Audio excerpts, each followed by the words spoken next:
February 22nd, 1944, 03:17 hours. A frozen wind cuts across the Norwegian valley of Hallingdal like a blade, carrying with it the distant rumble of German patrol trucks. The sky is a pitch-black void, no moon, no stars, only the white breath of 6 men crouched on a cliffside ledge, snow clinging to their eyelashes like frost on broken glass. At their center is Lieutenant Joachim Rønneberg, a 24-year-old Norwegian commando of the Special Operations Executive, the kind of man whose calm eyes tell you he's already accepted the price of tonight's mission. His plan? Blow up 17 German bridges and rail lines that the Nazis consider untouchable. His odds? Close to 0. And yet, here he is, gripping a coil of fuse cord with half-frozen fingers, trying not to think about what happens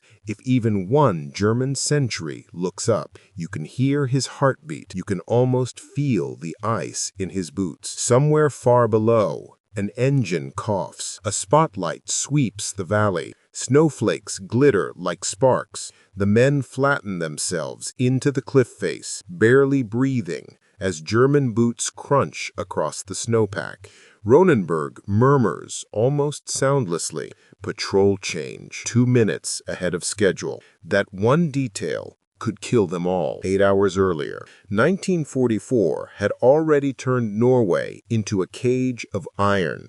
German supply trains moved through the valleys unchallenged, feeding the war machine choking Europe. The bridges in Hallingdal were their arteries, reinforced, patrolled, and considered impossible to sabotage. So when British SOE planners heard Rønneberg's proposal, a lightning-fast demolition raid across multiple targets in a single night, they called it reckless. Some called it suicide. But Rønneberg only nodded. Then we cannot afford to fail. He didn't raise his voice. He didn't argue. He simply looked at the map, traced the line of German supply routes with a gloved finger, and said, "You hit one bridge, they repair it. You hit 17, they panic." There was silence, and then someone whispered, "He's serious." Back on the cliff, the German sentries finally move on, but not far. Their footsteps echo in the ravine, bouncing like warning shots off the ice. The commandos wait. 10 seconds, 20, 30. Rønneberg raises a hand. They continue the crawl. The ledge is barely a meter wide.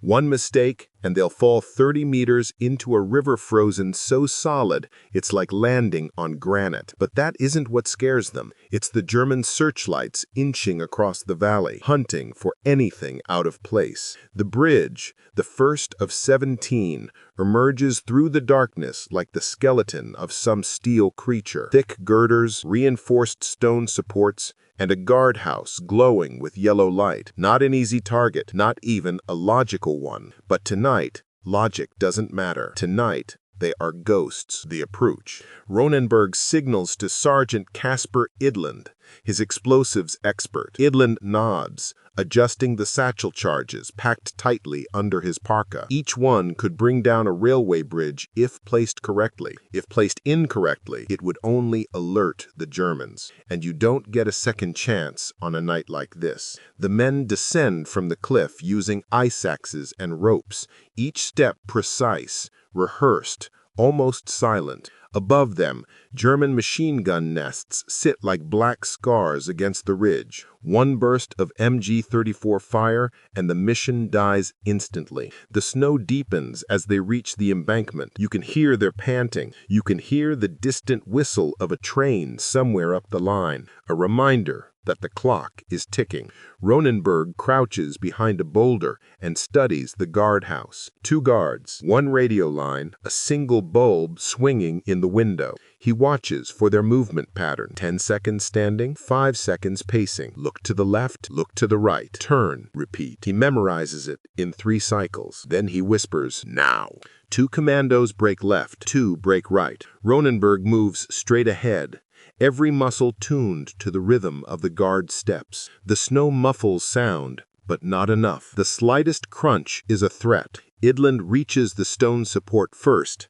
He slides a charge into a gap beneath the girder, fingers trembling, not from fear, but from cold. He measures the fuse length in his head. 3 minutes, long enough to escape, short enough to keep the Germans confused. Another guard steps outside the hut, cigarette, breath plume. He squints into the darkness, sensing something he can't quite see. Rønneberg freezes. 20 meters away, Idland is exposed. The guard takes one step forward, another. He's getting closer. Then, from somewhere up the track, a train horn echoes through the valley.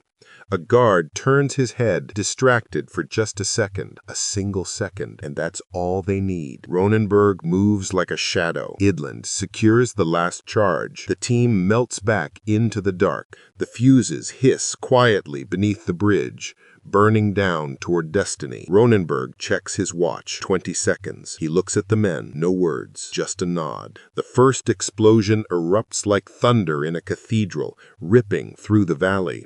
Stone blasts outward, steel buckles, a shock wave rolls across the snow like a charging beast. The bridge collapses in a roar that seems to shake the mountains themselves. But before the echo even fades, Rønneberg whispers the 7 words that will define the night. 16 more to go. Move now. And somewhere in the darkness, unseen, a German radio operator begins to send a message that will change everything.